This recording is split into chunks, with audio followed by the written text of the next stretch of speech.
welcome to Monash Tech Talks. I'm Mimi Kwa, and today we have a very exciting lineup for you in celebration of International Women's Day 2021.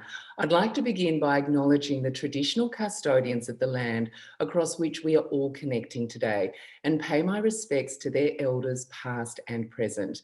I extend that respect to all Aboriginal and Torres Strait Islander peoples today.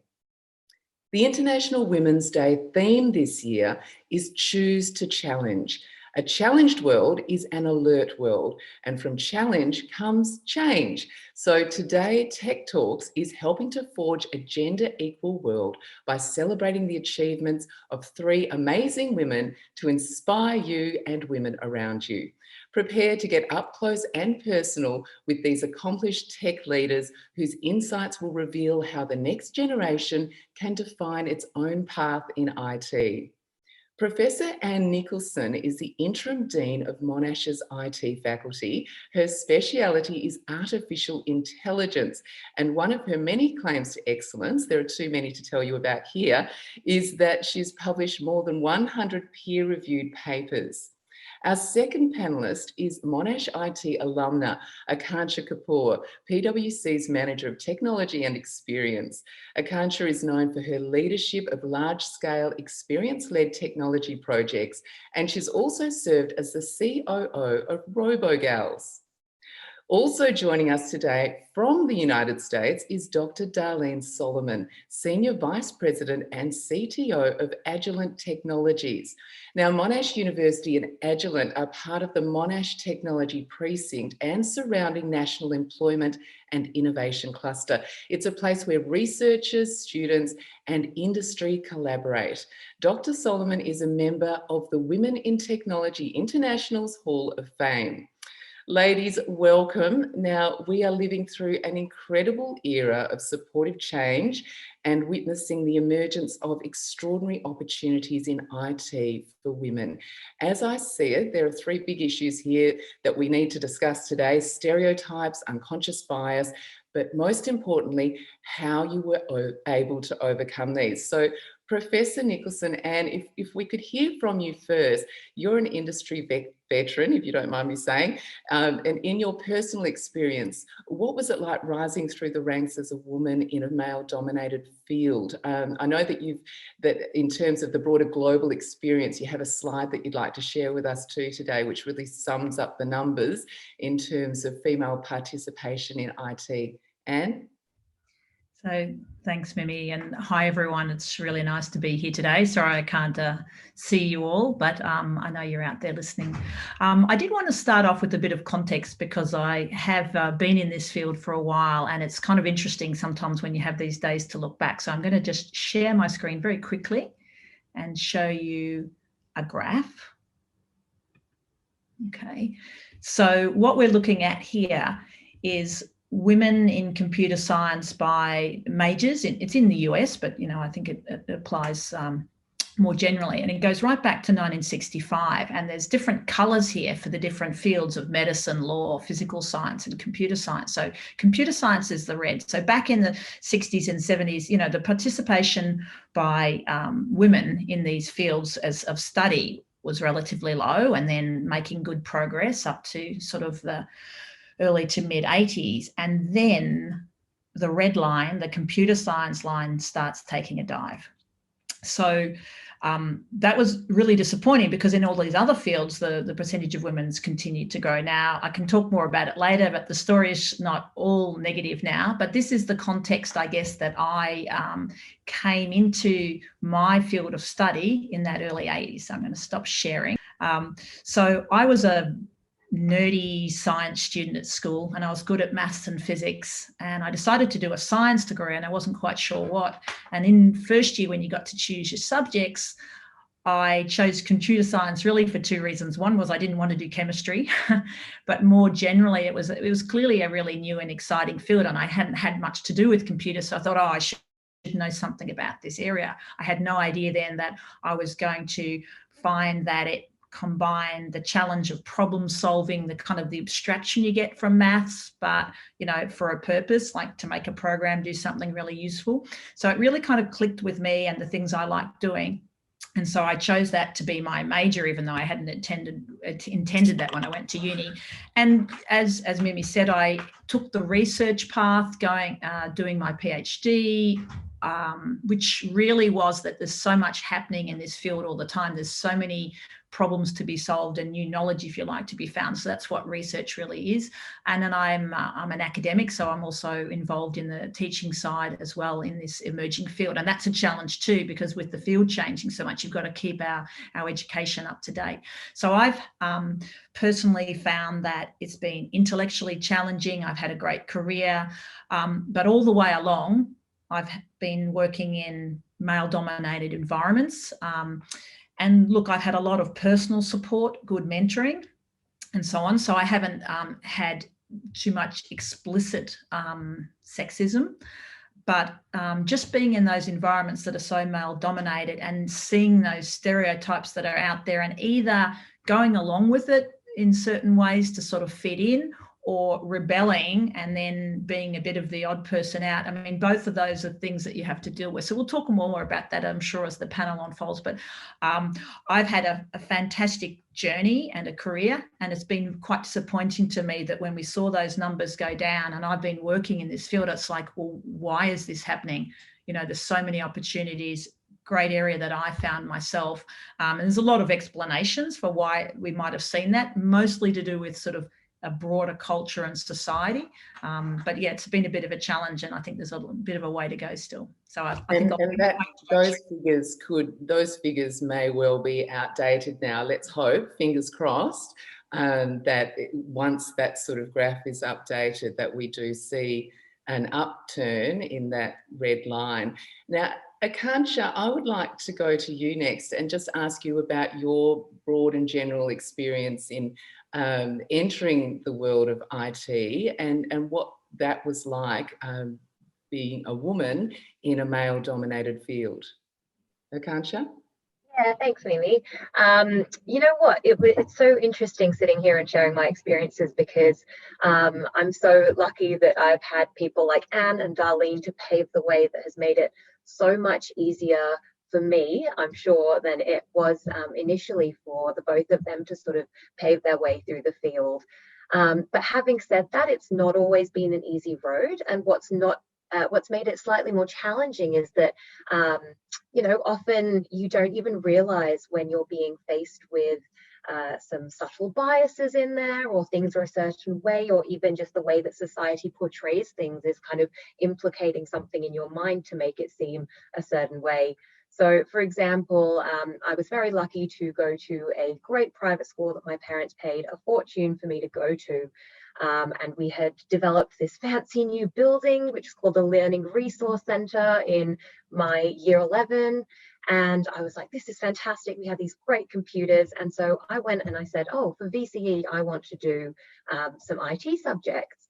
And at that point, the school came back to me and said, oh, unfortunately, you're the only one person that wants to do it, so we just can't put resources towards you doing this IT subject, which I thought was ridiculous, because obviously, you know, IT is such a huge growing field, and you'd think that a school that has so many resources, has put so much money into giving, you know, the girls a state-of-the-art education, would be promoting going into those fields that are really growing and that have so much opportunity. And so I didn't get to do that, but luckily I had a family that really still supported me to go forward and still pursue an IT degree at Monash. But that was really the first setback that I faced. And I was very lucky that I still had a family that said, nope, you need to do IT, you love it, you'll be great at it. Even if you haven't got, you know, all the experience that you could have initially, you still need to go forward and do it. And so I was very lucky in that sense to. It's wonderful. It's wonderful, Akansha, that setback didn't deter you and that you did have that support. And I just think that, you know, that the support is not there for everybody though. So it's really amazing that so many highly accomplished women have come through in IT against the odds in some ways, and that is shifting now. Do you think, Akansha, and before we come to you, Darlene, we won't be a second, Akansha, do you think that that's changed in schools now? I definitely think it's changed since my day. So I graduated from school in 2012. I can definitely see that there's been changes, but that's also why I've been very active in organizations like RoboGals. So RoboGals is all about teaching children from years 3 up till year 11, all about robotics and technology. And because of organizations like that, you've got, RoboGals, you've got Code Like a Girl here in Australia as well. Organizations like that normalize those pathways and normalize doing technology and IT related interests are what is making the change. And I do definitely think that they have come, we've come leaps and bounds. And so I'm not one to sort of look back and complain. I'm really grateful for the journey I've been on. And I'm very grateful that because of that setback, I've been able to sort of put my passions towards something. So there's definitely change, but I do think that, it's being active in society and putting forward those roles, being parts of conversations like this, whether that be, through this seminar, or whether it be, when you're talking to your niece or, your friend's sister, you just normalize the fact that you can also do tech and IT, and just that sort of thing will definitely help it change much more in the future as well. And as Anne said as well, it's truly a huge cultural shift that really needs to happen to be able to allow women equal access to all fields, including IT, where we think from the graph, IT needs a serious maybe lift in that department. As opposed to some other careers where we saw from the graph, women are entering at a steady rate of increase. Now, Dr. Solomon, Darlene, you've got a really inspirational story too. You've not only risen to the top, but you also have a family and a husband who is also at the top of his field. But take us back, what was it like starting out for you in your career? And although you didn't study IT per se, you've made some huge leaps in it as a leader in that IT realm. So has being involved in IT had its challenges from a gender perspective for you? Yeah, thank you, Mimi, and just delighted to be able to join this great panel and all of you in the audience here on such a special occasion with International Day of Women. Lots of thoughts come to mind listening to Akansha and Anne, and maybe I'll start by saying that first off, I feel it's nice that as a chemist, a biochemist, that I could be part of this panel. But I think I've also come to see how, first off, IT and AI are everywhere. They're essential and basically accelerating every field. And as I've grown in technology, initially more focused and then more multidisciplinary, I really do think much more about technology. And the innovations are happening at the interface and they can't be separated. There's very little that happens so discreetly. So I have quite a computational biology and informatics group within research at Agilent, and kind of speaking to that first, and they're all working on so many different interesting projects. I'd say about half are women, so I think that does kind of give a little better outlook, at least within industry, for computational biology and computer science and AI. And actually, as I'm thinking about it, sitting here, the three software leaders that with whom I work the most closely are also all women. So I think that's a real positive. For me, growing up, actually, I always thought I was going to be a math major. That changed as an undergrad when I probably, in this audience, I probably shouldn't go there, but that's a separate story, maybe at the end. But growing up, I think two things. One is the first real conscious bias that I received was in middle school. And we were allowed to sign up for 2 electives, and the rest of the curriculum was kind of set. And I'd been taking French all along, so that was my foreign language, and I signed up for electronics as my second elective. So I put in my form, put in my request at the end of spring semester, and then fall came, and I got the list of my courses, and I found out that I was in typing and not in electronics. And so I asked, like, I thought I signed up for electronics, and I was told that electronics was for boys, and that was pretty conscious. So, it's just turned out kind of ironic. So I sucked it up, and of course, at that age, I was whatever, middle school, 8th grade, whatever. I took typing, and what I will say is that knowing how to type has certainly been a very positive skill in my life in the computer age that we are in today. So I can't really complain, but also before Agilent was a life sciences company, we were a world-leading electronics company. And maybe had I been able to take that electronics course, even back then, I might have been a little bit more prepared for leading something like that. In college, in grad school, very small numbers of women in chemistry. The biology side was better, but the physical sciences was very similar, and to the kinds of numbers you were showing, only the bad ones before they got better. But what I found, maybe just kind of wrapping it, is I became very comfortable working with guys. And all of my best friends, problem sets, all the things you stay up all night doing, getting ready for tests and studying, they just, guys got to be very good friends. And so I think that served me well in some ways afterwards. While I really enjoy whenever there's an opportunity to interact with other technical women, you always kind of gravitate together. That was for me the outcome.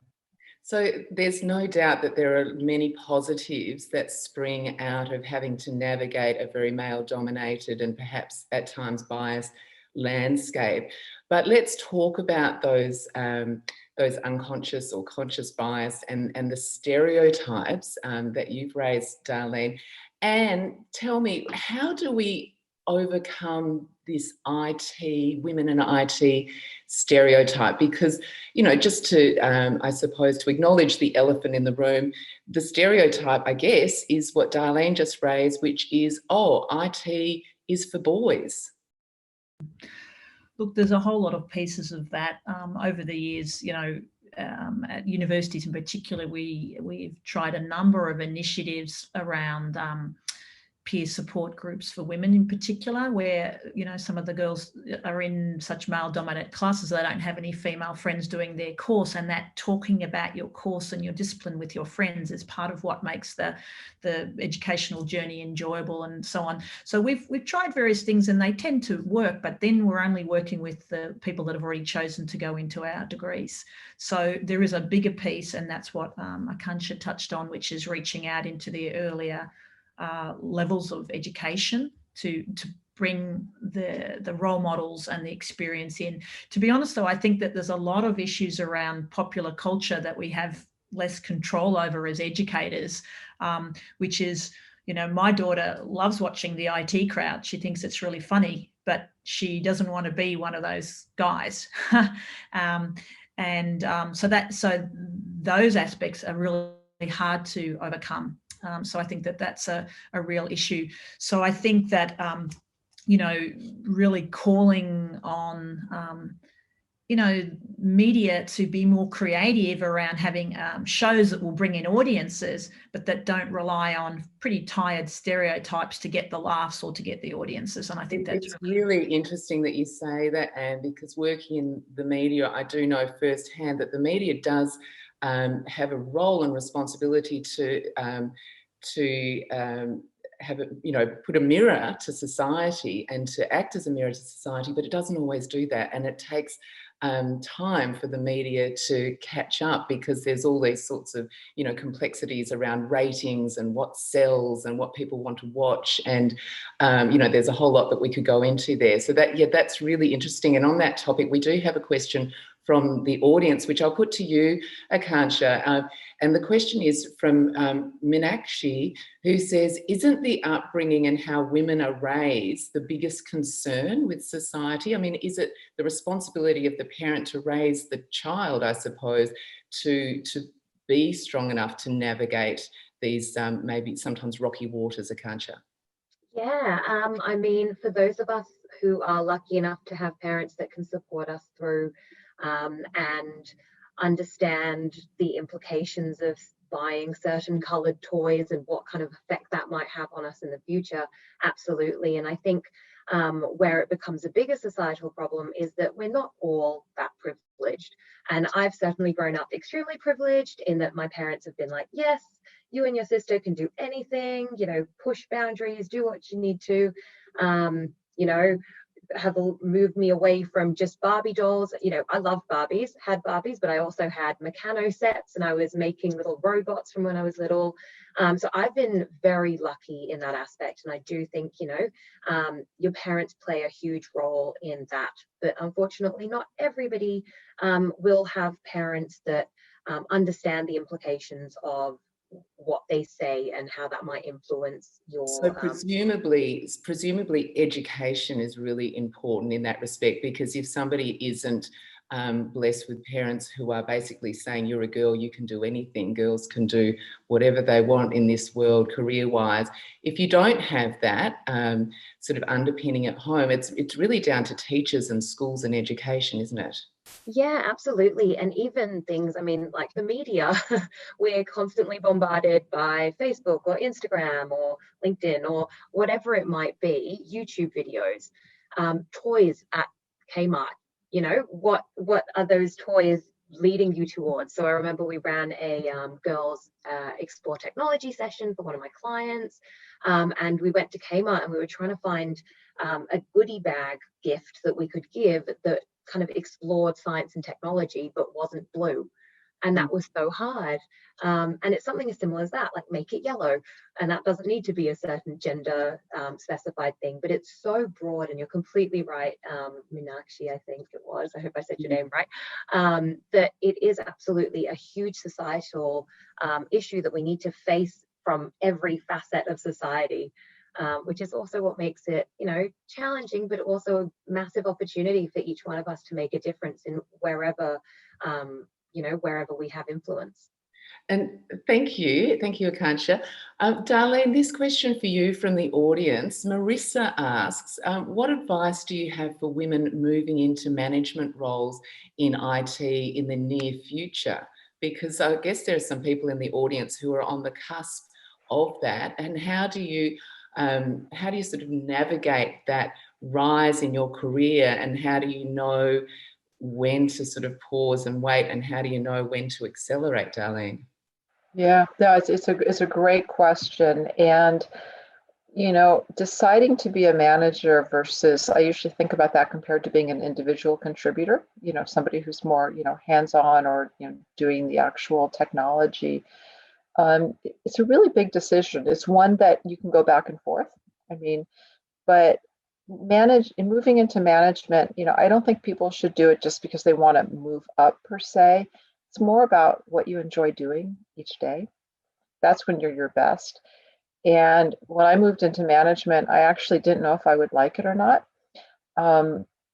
I kind of thought the thing is that you don't always there isn't always the opening like right when you want it. You know, you might be ready, but the right manager opening. And so actually, when I went into management, I figured I knew I was a good scientist and I could go back to doing that. And that was the fallback. I just would move over. But I think you have to sometimes try it to find out.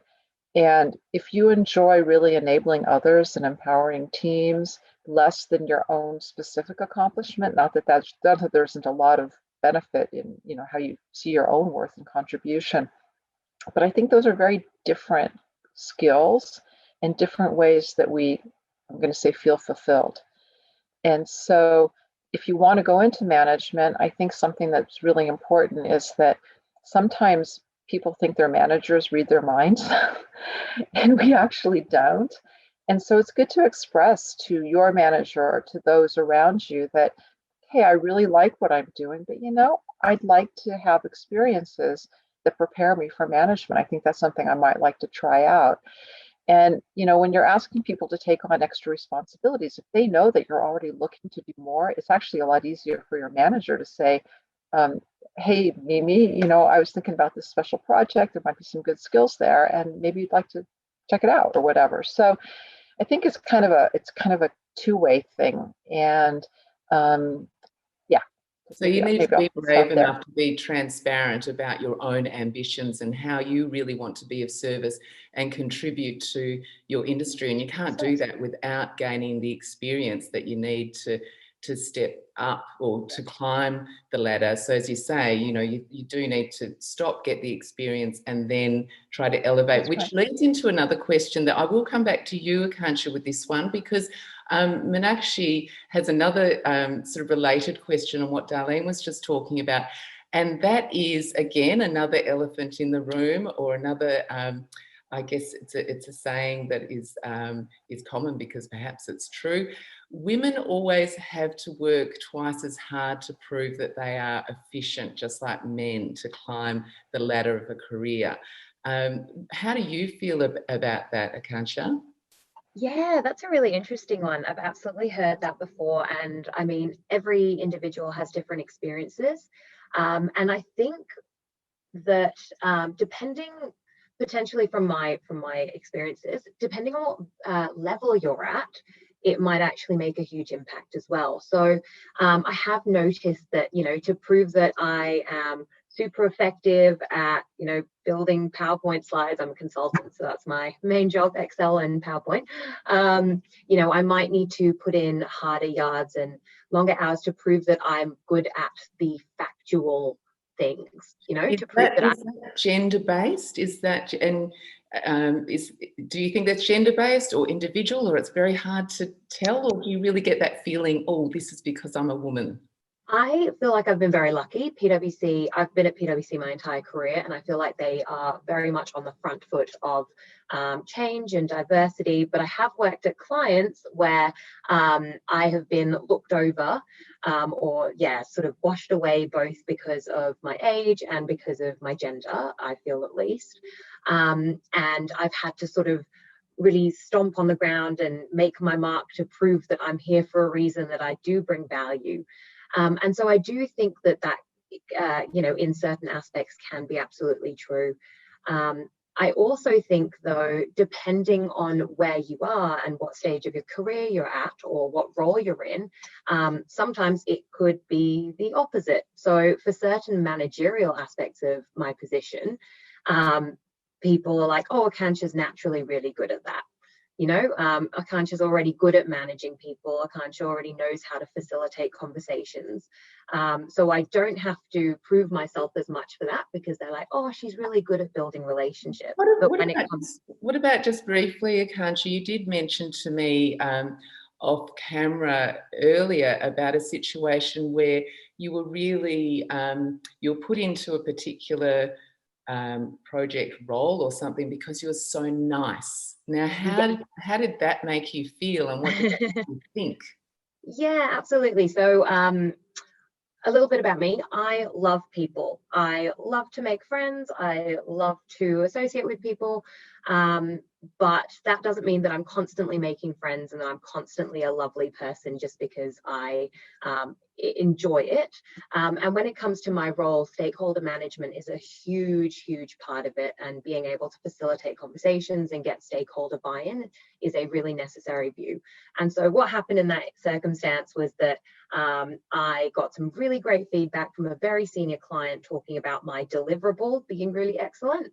I took that back to my manager here at PwC, and they said, oh, Akansha, it's because you're so great at building relationships, and everybody's so, you know, you're so nice to everyone, everyone loves you. And I just felt so undermined that you know, my entire work that actually the client had recognized couldn't actually be recognized by, you know, my actual line management. And that made me feel really sad. And to be honest, it still irks me. And my partner still says, he'll be like, oh, you know, you're really, you know, you're so great at networking. And I'm like, no, I'm better at more than just networking. He goes, no, but it's not a bad thing to be good at networking. That's right. I would agree with your partner, and I think that it's such an interesting scenario that you bring up there, because it's not necessarily it wasn't a criticism, it was actually a compliment, but because that compliment didn't also include the deliverables and what you actually actioned with that project, then it sort of became bit of a backhanded compliment in a way, because you weren't being acknowledged for the work that you truly contributed, which leads me into a question that I'd go to you, Anne, now, if that's okay, just around, I guess, what Akansha has raised in terms of, as women, we may be more empathetic. We may have, tend to have more kind of personability with people and clients. And really those sorts of traits are things that we should be embracing, aren't they? We shouldn't necessarily have to fall into what a male stereotypical management role is. So, Anne, what do you think about sort of, embracing who you are, and maybe that who you are is, embraces characteristics that are common across a lot of women? Yeah, I think it's really interesting, particularly though for the discipline we're talking about, in IT, that the stereotypes of the nerdy male tapping away on a keyboard just hacking code is not what is mostly required in the industry. It's not a lot of the skill set. It's not a lot of the tasks that people do.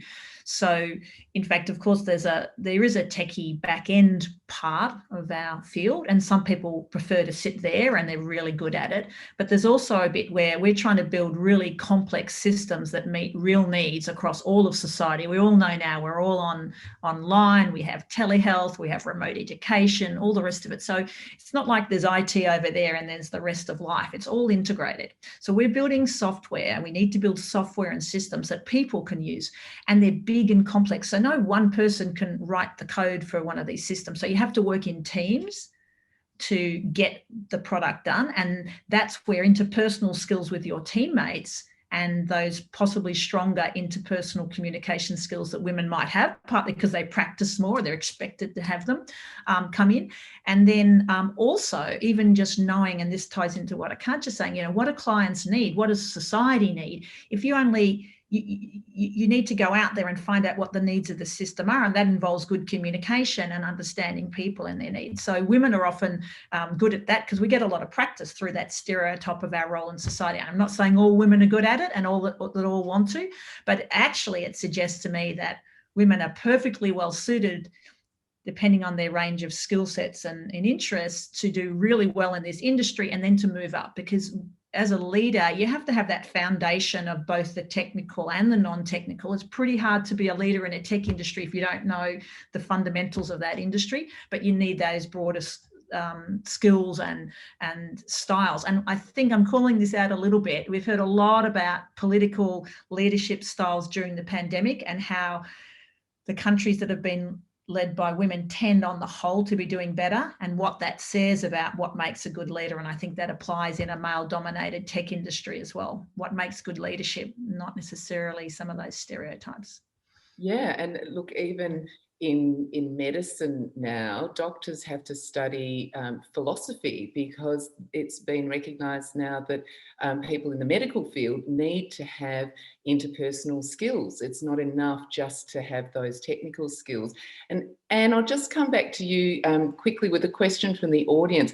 How did you go about defining your own leadership style as you ascended to the heights of greatness at the university?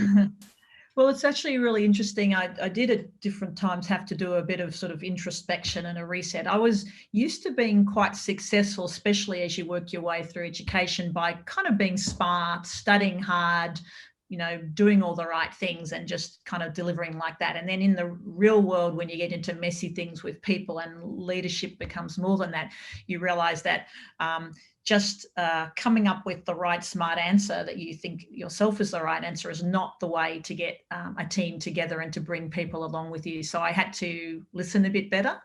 I also realised, and I think this is an issue for women, that if you're too assertive in your views, that you actually often get judged a little more harshly than men who might have the same style.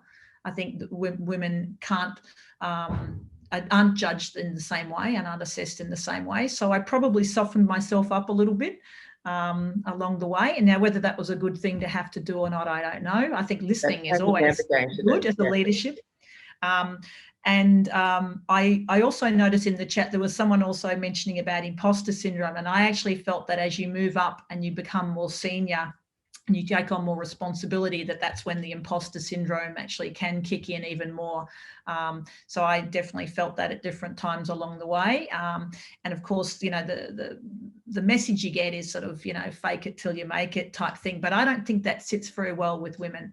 I don't think women feel comfortable doing that, and I don't think we should have to. I think that we should also allow that our leaders, as they're emerging, can sort of ask questions, admit they're wrong, you know, claim expertise where they have it, but not have to pretend to have the answers for everything. And so I think that's a broader issue with leadership as well. But I think women have been documented to suffer more from imposter syndrome than men. And in some ways, as women and men in society, all humans really, we're born with a script in our hands, and we're meant to stick to the script. And really, life isn't like that. Life goes off script. And on that note, women are not all cut from the same cloth. So why would women in IT be cut from the same cloth? Let's talk about different streams within IT, because there is no one IT stream. And I think people who are outside of IT think, as we discussed, it's just people sitting on computers doing coding, but there is so much more to IT than that. So Darlene, what is your view as a leader in IT about how women should go about, or who have an interest in entering the field or have been studying, how should they go about choosing which stream they're going to be good at and want to stick with? Yeah. You know, I think that it's really, again, I come back to where you're knowing what your strengths are, you know, and that's true on the individual contributor versus the manager side, but it's also, you know, do you want to be in a group, whether it's academic or industry, that is, you know, mostly, I'm going to say, doing well-defined applications of IT? Or do you want to do something that is more open-ended and you know, where the technology is evolving more rapidly, where new insights are coming out, and it's not like there's a right or wrong there. Just like near-term versus longer-range R&D, it's whether you want to apply your IT skills more on the sales and digital side versus perhaps in the more heavy tech side. I mean, and it's really about what you enjoy. It comes down to, I think, how much you enjoy working alone versus interacting with other people. You know, that's something that varies a lot. And I don't think it's unique to IT. I think it's more a characteristic of being in technology, and whether you want a more focused or a more multidisciplinary or more open-ended kind of career. And also, because I'm sorry to interject yeah, there, please go ahead, Mimi. Yeah. Also not unique to IT is the need to open up more opportunities for women. But in IT, how can we create more opportunities for women? And this is a question from an anonymous attendee. I think that it's about, you know, creating opportunities. Is, you know, when you're looking at hiring new faculty, or whether you're looking at hiring people, I think you have to make a more conscious effort to make sure that the people that you're interviewing, the people that you're considering, are representative of, you know, where you want to go. It doesn't happen like magic. You don't just snap your fingers and all of a sudden it's 50% women. So I think as leaders, as those of us who are in a position to be opening doors for other people, of course, there's the mentoring, there's events like this, but we need to make sure that if somebody in our organization is hiring a new person in IT, that let's just say the interviews don't start until you have a slate of candidates that you feel represent women and diversity, and let's just say whatever you're trying to better do to have a more representative set of people. And, you know, there have been study after study that show how better decisions are made by a more diverse group of people.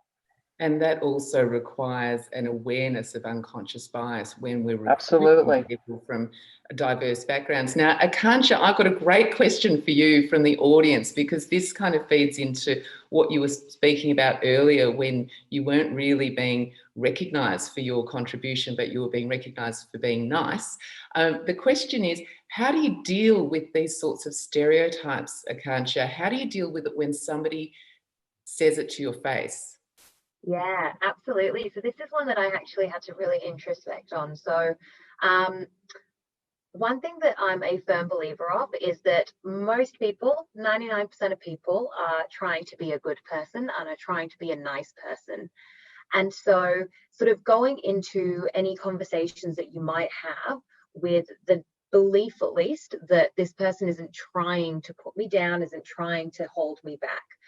Because that way, which leads me to my second point, which is to communicate. When you do communicate with that person, it's coming from a place of, rather than attacking them for, saying something that may be, aged or, very stereotyped or just unfair. You can come at it from a place of teaching them and helping them understand what's not working there. So I did talk to this partner, and I said, and it was a week after, because I needed some time to process it and to even understand and reflect why it hadn't sat well with me. Because initially I just thought, oh, that's nice, he gave me some feedback that I'm nice, that's great, what a compliment, but something wasn't sitting right. So I really think communication is key, but you need to communicate from a place which is to educate and to not assume that that person is trying to push you back. Yeah, I'm a very strong believer in that, Akansha, that if you come from a place of compassion, then and not defense and not attack, then you are far more likely to achieve a really positive outcome for both parties in the end. Another quick question for you, Akansha, that comes from the audience. How do you identify your strengths? Is it from the feedback from your managers? Yeah, that's a great question. I spend a lot of time introspecting. I think introspection is a really important tool. And so when you can sort of sit back and reflect on what you think your skills are, what you think you perceive your weaknesses to be, and just spend some time with yourself and understanding what that might be. And that goes all the way back to, when you were a little kid in primary school or playing in the playground. What did you think you were good at then? What were you good at? And what kind of feedback did you get at that stage as well? And of course you want to be getting feedback from your managers, but another really key point I'd like to make is just about having mentors. I've been very lucky to have some really key mentors in my life, and so when I've faced issues that haven't sat inherently right with me, I've been able to go back to them and say, what do you think about this piece of feedback I got? And can you reflect on it with me and help me understand where that fits in with my own understanding of myself? There's so much to balance and juggle and navigate. Darlene, you're the perfect person to talk about balance and juggling and navigation of this, world and the IT world as a woman. How do you achieve, and this is a question from the audience, how do you achieve work-life balance as a woman in the IT realm? Yes, it's a great question. And I think about work-life balance, especially in terms of family and work. In fact, I don't call it a balance, because I think it's more of an equilibrium. It's not like it's 50-50. And generally especially when kids were young, I would really make sure that when I was at work, I was really focused on work. So I had to make sure that I knew the other half was really well cared for, whether that was through daycare or, a parent was visiting if they were ill or whatever. And similarly, when you're at home, not trying to do work while you're trying to take care of the kids. And so I guess it's really saying it's about really knowing what I'm focusing on rather than trying to do many things at once, even though obviously we all multitask a lot. But at the real root of that for me is having enough time to do something that is for myself. And for me, that is exercise. That's kind of how I keep sane and keep the stress level down and all. And it used to be I would do that at the end of the day after work, and then it was at lunchtime, when because the kids were home after work and that kind of thing. And then it kept getting squeezed. So one meeting would run a little late, and another one would be starting early, and pretty soon that hour and 5 minutes became 47, and that just wasn't enough to really go for a run or do whatever. So many years ago, it became first thing in the morning. And what I found was if I had my workout, if I had that, time in the gym or the pool or whatever, then all the other stuff I could handle, the family, the work, whatever. And so for me, work-life equilibrium is about making sure that you don't give up what you need for you, because then if you're centered on that, then the rest of the day kind of can go to everybody else and their needs.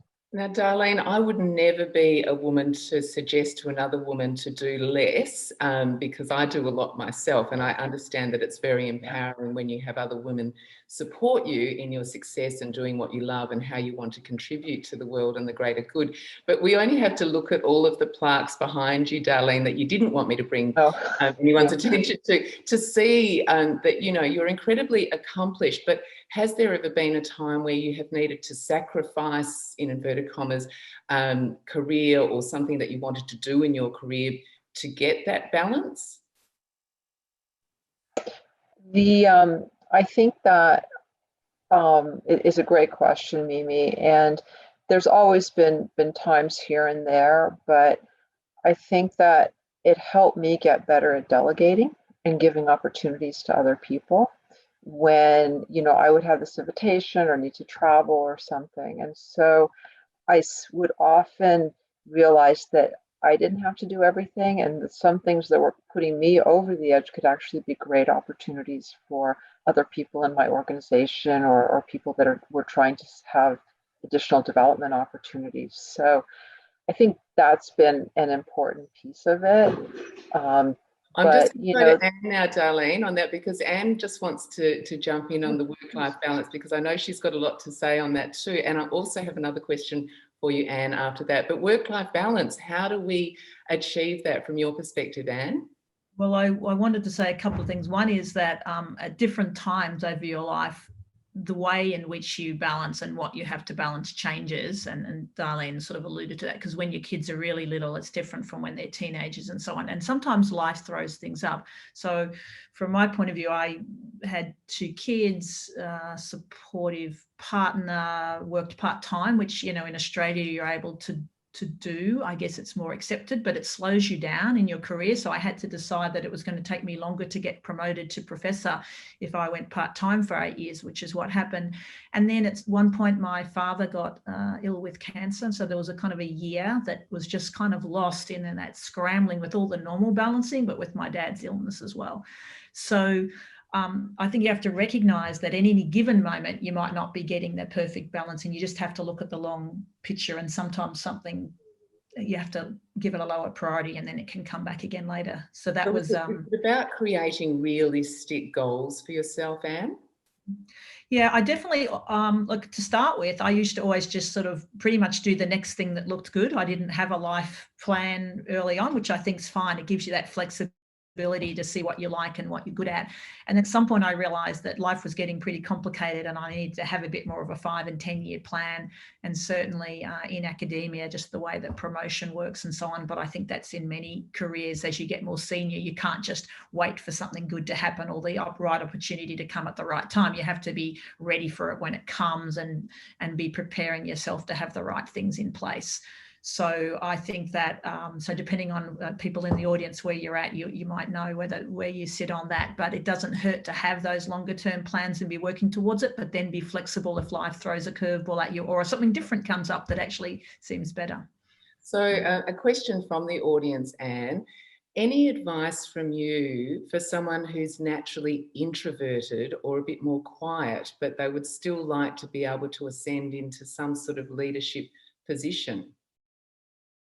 I think that there's a bit of a misconception that all leaders have to be extroverts. So there's different styles of leadership and effective leadership.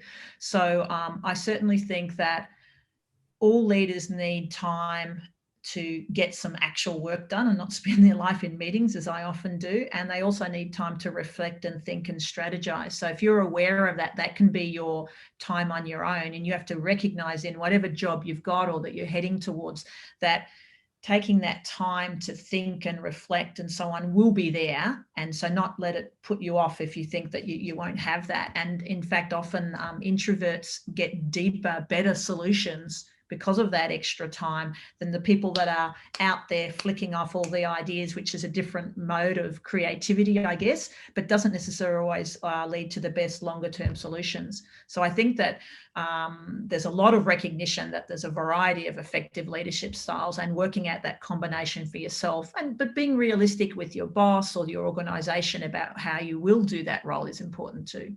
That's fantastic. Thank you. Now, Akansha, another question from the audience. Are mentors to be sought within an organisation or outside an organisation? You talked about robo-girls. Like, where are the resources for people who are looking for female mentors in IT?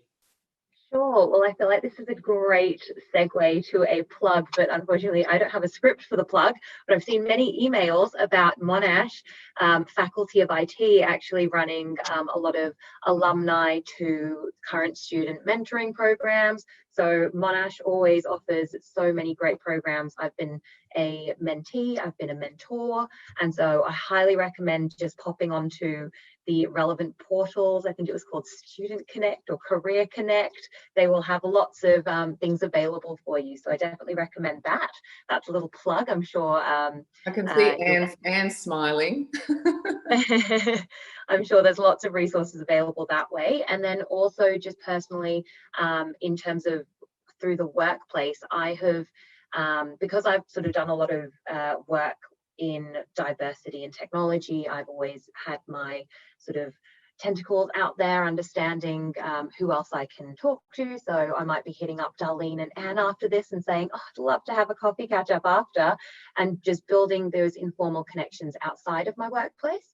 And also having formal connections within my workplace with people that I really resonate with. And I will just add with that often we gravitate towards people that are very similar to us. And I've definitely seen that with myself, but I also would really challenge you to look towards mentors who are different to you, because just as Anne mentioned, you're not going to have leaders that are all one type and they're all extroverted, and you're not going to have mentors that are exactly like you. And we're here to celebrate diversity in gender at the moment, but diversity spans across all ranges. And so I'd really encourage you in looking at people that are maybe quite different to you. So I'm quite extroverted, and so I want to talk to people that are much more analytical than me, because I'm someone that goes, let's facilitate things, and I might sometimes say, oh, the data, like I'll get someone else to look at that or shy away from that a little bit. Whereas I want a mentor that encourages me to look at that stuff that I might naturally shy away from. So when you are looking for mentors, just make sure that you also have a look at which areas you might want to be building up as well. And Darlene, thank you so much, Akansha. Darlene, where do you sit in the sort of the mentor spectrum of things? Because I guess when people are looking for mentors, they want somebody who's experienced and somebody who's accomplished. But what would you say to the mentors, Darlene? Because sometimes when you are legitimately eligible to be a mentor, you actually feel too busy to be able to be a mentor. So what do you say to the women who are potential mentors for these mentees? Yeah. So first off, I think in my experience, the mentor gets as much out of the relationship as the mentee. So too busy doesn't happen. I usually have 3 or 4 mentees at one time. And I think that it's, you have to, I think mentees are very respectful of your time. They need to organize, they need to take the lead in the meeting to know what they also want to talk about, that kind of thing. So they but need it's to such do the preparation, really. They need to do the preparation. But I think as a mentor, it's very easy to make it a priority, and it's very rewarding. And it's also a great opportunity to learn about what the perspective is somewhere else in the organization, for example, or where they are in their careers. So it's time well spent. Akansha, I loved your comments around different styles, and kind of building on that too. I think it's important to have many different mentors. You don't want to focus everything on one person. Different styles are really good, but I also found that I would look at, in fact, I had some mentors that didn't know they were my mentors. I mean, because I would look at what they're doing and I'd spend a little extra time with them. But different people have different strengths. And so just looking around your environment, you say, wow, this person does this really well, or this person does this. And so looking at what do you want to tap into a number of different people, rather than trying to maybe say, oh, this is the person I want to really be like or learn from. So that diversity and kind of mix and match, I think, is very valuable. And who's not glad to spend an hour here or there as compared to, an hour a week or something more immersive? Yeah, and to give back, really, essentially, when you Yeah. sit at a certain level in your career, as you pointed out, Darlene, it's hugely satisfying to be able to give back and to mentor someone and help guide them a little bit. But it's also important, if you are being mentored, if you're a mentee, not to necessarily feel as though you need to step into the shoes of the person who is mentoring you. And as you said, Darlene, it's great to have some different mentors and role models, and then you can actually find your true gifts and your true strengths. Pardon me. And can you, we need to wrap it up in a few minutes, but I'm really interested to hear from you on a positive and inspirational note to wrap it up on. And I will come back to you, Akansha and Darlene too. Women are really breaking barriers, aren't we, at all levels in IT. So what is your advice to other women in IT when it comes to providing authentic leadership, or when it comes to being authentic on your way up into that leadership role, Anne? I mean, there's so much I could say here. I mean, we all have to find our own passion, and hopefully combine our passion with something that we're good at and that society values. So I feel very fortunate that I've been able to do that. And I do think now that there's a lot of less traditional pathways to finding that combination. And I think that technology, that's what we're here to talk about today, has a lot of those elements. So whether it's a startup business, or being part of a large corporation, or being in academia, or other things like that, or working in very cross-disciplinary ways where the tech is part of it, but there's some other big problem you're helping solve. I think that that's really important to kind of keep those options in mind, and don't be afraid to try things. Now, the only thing I would say about my life and my career is that I went into academia and I stayed there. So you might say, well, that doesn't sound like it. But I actually was involved in a startup consulting company that now 2 of my former PhD students run. And I've also worked very cross-disciplinary now with my AI research, where I work with people who do environmental management and medicine and education. So that's the way that I kind of combined things. And I think that the opportunities are endless. And I think that I would just encourage people to look into yourself and then look outside, and just, there's so much there for you to grab and take hold of. And you might have some fits and starts, or you might go a direction you never thought of. But these days, I do think that often women need to sort of raise their ambition, rather than, I don't think there's as many systemic things holding us back. I think there are things in society that we take on, but we don't have caps on how many women can do courses. It's the women choosing to do them. So I just encourage anyone out there who's thinking, maybe I should try something a bit different or do that step more, to just go for it. Wow, thank you, Anne. So it's really about mindset, because those barriers really aren't or shouldn't be there anymore. So Darlene, what are your words of wisdom for us all to leave with today, Darlene? A lot of similarity to Anne, and I think that being authentic is where it starts. People are really smart, and if you're not authentic, it kind of undermines everything else. And being genuine, doesn't mean that everybody's going to always agree with you or whatever, but explaining, here are the things I thought about, this is why I felt this, but doing it in an inclusive way. And I think really letting people around you know that, none of us can do it by ourselves. And so appreciating your team, recognizing what they contribute, but at the same time, not underestimating yourself.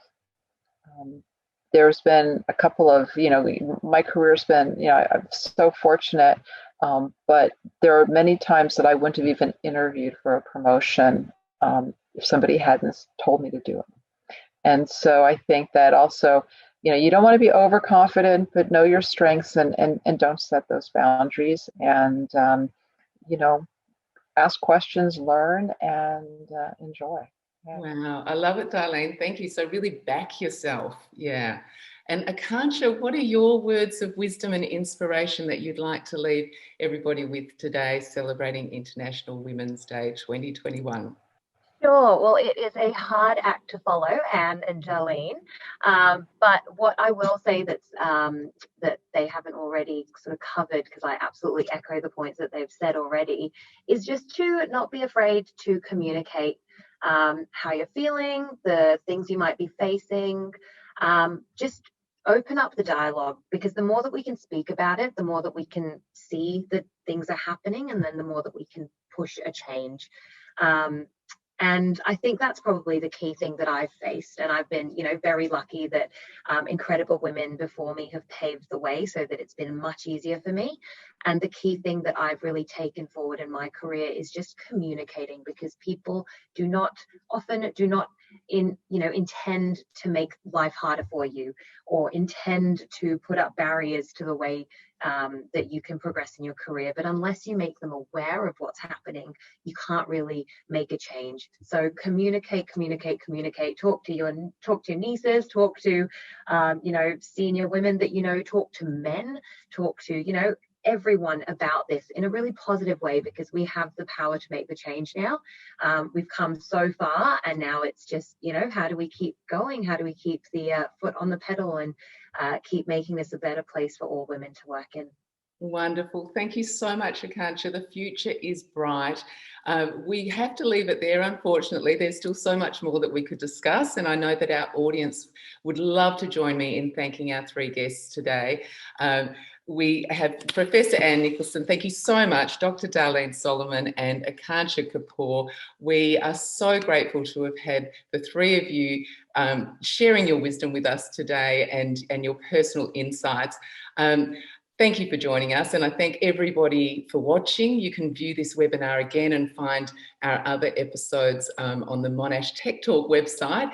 I'm Mimi Kwa. So from me and the Tech Talks team, happy International Women's Day 2021. Bye for now.